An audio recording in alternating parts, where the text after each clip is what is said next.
Hello student, TGT art class में आप सबका स्वागत है। कैसे हैं आप सब लोग? उम्मीद करते हैं कि अच्छे होंगे। तो चलिए आज की क्लास स्टार्ट करते हैं। तो आज हम लोगों का टॉपिक है मूर्ति बनाने की विधियाँ। मूर्ति बनाने की विधियाँ यानी कि आज हम लोग मूर्ति कला के बारे में पढ़ेंगे कि किस तरीके से मूर्तियाँ बनाई जाती हैं और इसके अंदर क्या क्या इसके टॉपिक होते हैं। तो चलिए आज की क्लास स्टार्ट करते हैं।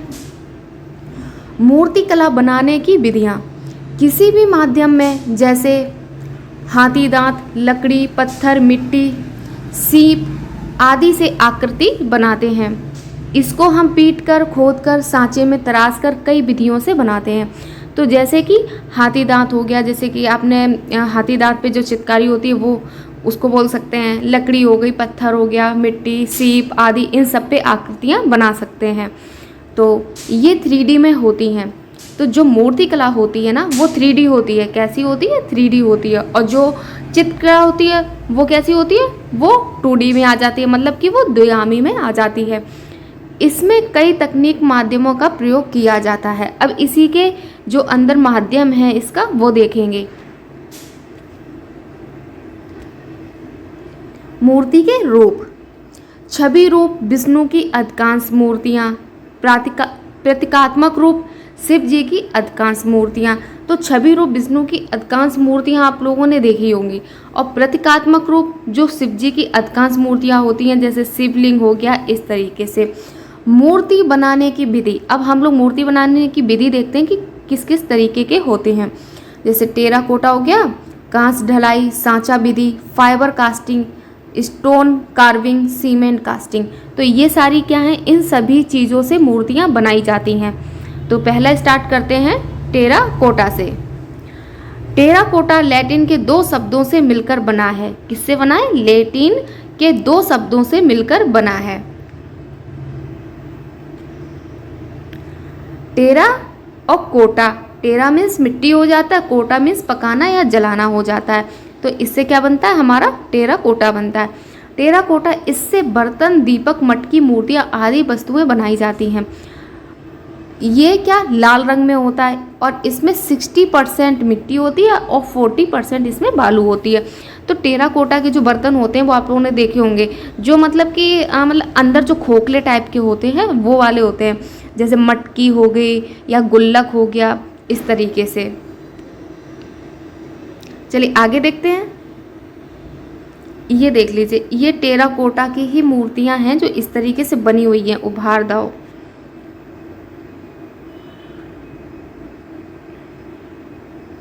ये देख लीजिए ये चित्र।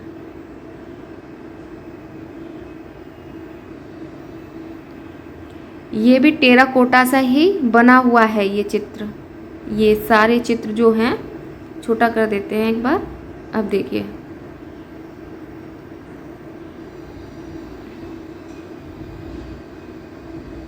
टेराकोटा मूर्ति अंदर से खोखली बनाई जाती है, चमक नहीं होती है। राजस्थान का प्रमुख हस्तकला है और केंद्र कौन सा हो जाएगा? मोमेला गांव हो जाएगा।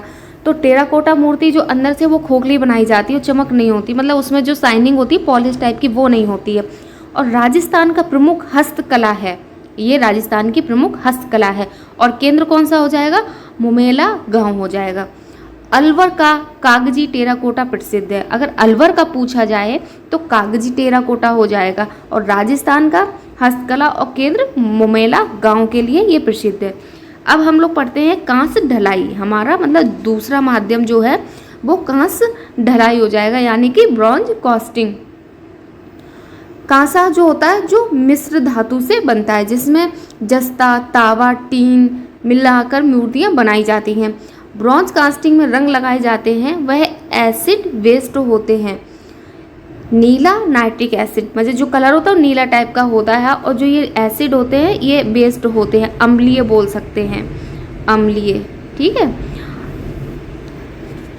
अब इसमें भी देखते हैं कितने माध्यम होते हैं। कांच में भी 2-3 तरीके से बनती हैं। जैसे कि ये होता है 90% क्या होता है कांसा में? कॉपर होता है, कॉपर। और ये हो गया टिन हो गया, 10% हो गया टिन हो गया। कांच ढलाई की विधियाँ, तो मिट्टी से सांचा बनाना, पहला तो देखते हैं मिट्टी से सांचा बनाना। इसमें मिट्टी का सांचा बनाते हैं, फिर उसमें छेद से गर्म लिक्विड कांसा डालते हैं, फिर ठंडा होने पर मिट्टी का मोल्ड तोड़ देते हैं। ये अस्थाई सांचा होता है। मतलब कि इसमें कहने की कोशिश ये बता रहा है कि मिट्टी का सांचा बनाते हैं, ठीक है। उसमें क्या होता है, छेद में उस मतलब जो छेद होता है, जो सांचा बनाया, उसमें क्या गर्म लिक्विड कांसा जो होता है, पिघला हुआ होता है, एकदम से गरम गरम सा खौलता हुआ, वो डाल देते हैं। फिर ठंडा होने पर मिट्टी का मोल्ड तोड़ देते हैं। मतलब जो मिट्टी होती है ना, उसको बाहरी की परत हटा देते हैं और अंदर का जो डिज़ाइन होता है वो निकल के बाहर आ जाता है। इसलिए इस सांचे को अस्थाई सांचा बोला जाता है। उम्मीद है कि आपको समझ में आया होगा। चलिए आगे देखते हैं। टुकड़ों में बने सांचे की मूर्ति। इसमें पीओपी, प्लास्टर और पैरे से मूर्ति बनाई जाती है। सांचा रबड़ का यूज़ करते हैं। इस सांचे को 2-3 बार प्रयोग कर सकते हैं। तो जो टुकड़ों में बने सांचे की मूर्ति क्या होता है, इसमें सांचा 2-3 बार प्रयोग कर सकते हैं। और इसमें पीओपी, प्लास्टर और पैरिस से मूर्ति बनाई जाती है। और इसमें अगर सांचा पूछा जाए तो ये रबड़ का सांचा होता है। ये देख लीजिए, ये कांच की मूर्ति है। ये देखिए, ये सांचा होता है इस तरीके का।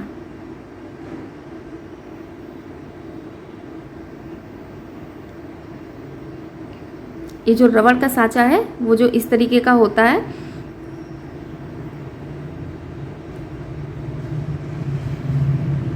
अब हम लोग पढ़ते हैं मधुचिष्ट विधि, यानी कि लॉस्ट वैक्स। ये क्या कहते हैं, ये हमारा जो टॉपिक है सिंधु सभ्यता, जो मोहनजोदड़ो वाला टॉपिक है, उसमें जो ये नृत्य की मूर्ति है सिंधु सभ्यता से जो प्राप्त हुई, उसमें भी ये क्वेश्चन पूछा जाता है कि किससे बनी हुई है। तो लॉस्ट वैक्स हो जाएगा, मधुचिष्ट विधि हो जाएगा।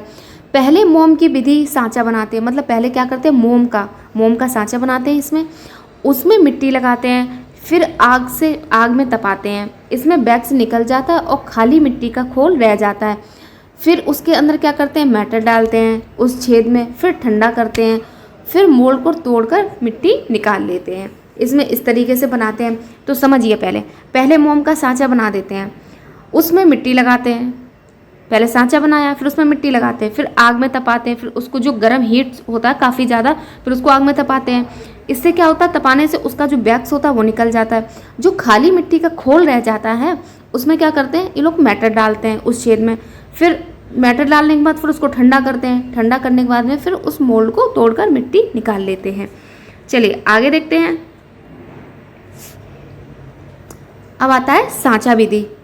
पीओपी की मूर्तियां बनती हैं। इसमें नरम पदार्थ से सांचा तैयार करते हैं और उसमें अंदर तेल का लेप लगाते हैं। तो सांचा विधि में क्या होता है, अंदर तेल लगाते हैं जिससे कि वो चिपके ना, उसमें अंदर जो चिकनाहट सी रहेगी तो उससे अच्छे से निकल जाएगा। इसमें पीओपी डाली जाती है। सेट होने के बाद मूर्ति निकाल लेते हैं।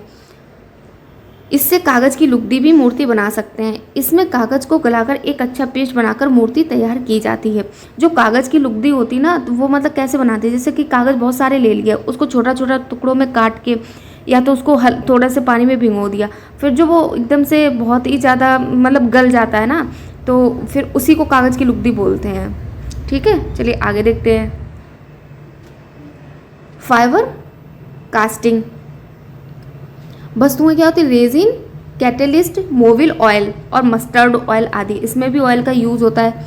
रेजिन और कैटलिस्ट को बराबर मात्रा में मिलाकर सांचे में लगाते हैं।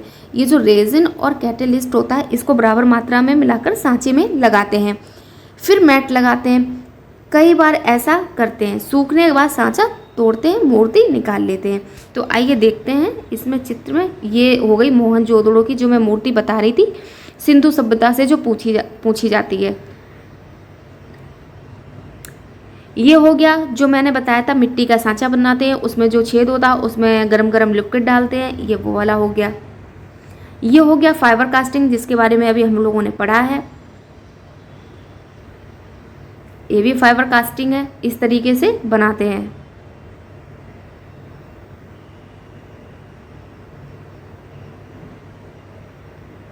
अब आता है स्टोन कार्विन। इसमें क्या करते हैं, छेनी, हथौड़ा, पत्थर में तो बनाया ही जाता है, मतलब छेनी हथौड़ा से इसको बनाते हैं। इसमें पत्थर के तराश कर मूर्तियाँ बनाई जाती हैं। तो इसमें ज़्यादा कुछ नहीं है, तो बहुत सरल सा है, बहुत जल्दी याद हो जाएगा स्टोन कार्विंग के बारे में कि बस ये क्या याद करना है, छेनी हथौड़ा से बस पत्थर को मतलब तोड़ना चालू किया और उसमें एक अच्छी सी मूर्ति तैयार कर देते हैं कलाकार। बस इसमें इतना ही याद रखना है। अब आता है सीमेंट कास्टिंग। इसमें भी ज़्यादा कुछ नहीं है, ये भी बहुत ही ज़्यादा सरल है। वैसे है तो पूरा टॉपिक ही इसमें सरल, अगर वो आप कांच विधि, साँचा विधि, ये सब अगर एक एक बार ध्यान से पढ़ लेंगे ना तो वो भी आप लोगों को अच्छे से याद हो जाएगा। तो ये हो गया सीमेंट कास्टिंग। सांचे में सरसों का तेल लगाते हैं, सीमेंट का पतला घोल लगाते हैं, फिर उसमें गाढ़ा घोल डालते हैं, सूखने के बाद सांचा तोड़ते हैं। तो देखिए इसमें भी बस इतना सा ही था, 2 लाइनें हैं। सांचे में क्या करते हैं, सरसों का तेल लगाते हैं, इसमें भी तेल का यूज़ करते हैं। सीमेंट का पहले तो पतला घोल लगाते हैं, उसमें चिकनाहट के लिए पहले सीमेंट का पतला सा घोल डालते हैं, फिर इसमें क्या करते हैं, गाढ़ा घोल डालते हैं और सूखने के बाद सांचा तोड़ते हैं। चलिए आगे देखते हैं। ये देख लीजिए, ये जो पत्थर और छेनी से जो मूर्तियाँ या कोई भी चित्रकारी की जाती है वो इस तरीके से की जाती है। ये देख लीजिए,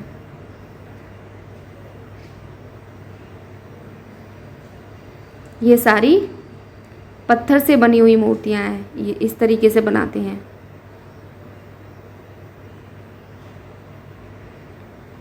ये है सीमेंट कास्टिंग, ये सीमेंट कास्टिंग के चित्र हैं। इसमें पहले क्या करते हैं, ऑयल लगाते हैं, सरसों का तेल लगाते हैं, फिर पतला सा क्या डालते हैं, सीमेंट का घोल डालते हैं, फिर उसको खाली करने के बाद फिर उसमें गाढ़ा घोल डालते हैं, फिर ये जो सांचा होता है इसको निकाल देते हैं। तो ये हो गया सीमेंट कास्टिंग हो गया ये। चलिए आगे देखते हैं। ये इस तरीके से बनाते हैं। देखिए ये पहले इसमें क्या किया, सांचे में सरसों का ऑयल लगाते हैं, फिर इसमें पतला सा पहले नीचे वो सीमेंट का जो पतला घोल लगाते हैं, फिर ऊपर से गाढ़ा कर देते हैं। तो आप लोगों का बस मूर्ति कला के बारे में इतना ही था, ज़्यादा नहीं था। बहुत छोटा सा टॉपिक है और बहुत मतलब 6 पॉइंट हैं, यानी कि 6 पॉइंट है मात्र। बहुत आसानी से याद हो जाएगा आप लोगों को, बस एक बार समझ के पढ़ना है, आपको सब चीज़ें पता चल जाएंगी कि किस तरीके से मूर्तियाँ बनाते हैं। और एग्ज़ाम के लिए बहुत ही ज़्यादा ज़रूरी क्लास है। एग्ज़ाम में इससे ज़रूर क्वेश्चन पूछा जाता है कि किस तरीके से कौन सी मूर्तियाँ बनाई जाती है, तो आप लोगों को ये पता होना चाहिए। तो जितना भी था मैंने सब इसमें बता दिया है आप लोगों को। तो चलिए मिलते हैं नेक्स्ट वीडियो में, नेक्स्ट क्लास में, नेक्स्ट टॉपिक से। और जिसको भी क्लास अच्छी लगी हो तो लाइक शेयर कमेंट जरूर कर दीजिए और चैनल को सब्सक्राइब कर लीजिए, जिससे कि आप लोगों को इसी तरीके से आगे वीडियो मिलते रहेंगे। ठीक है, मिलते हैं नेक्स्ट वीडियो में, नेक्स्ट क्लास में, नेक्स्ट टॉपिक के साथ में। Thank you so much.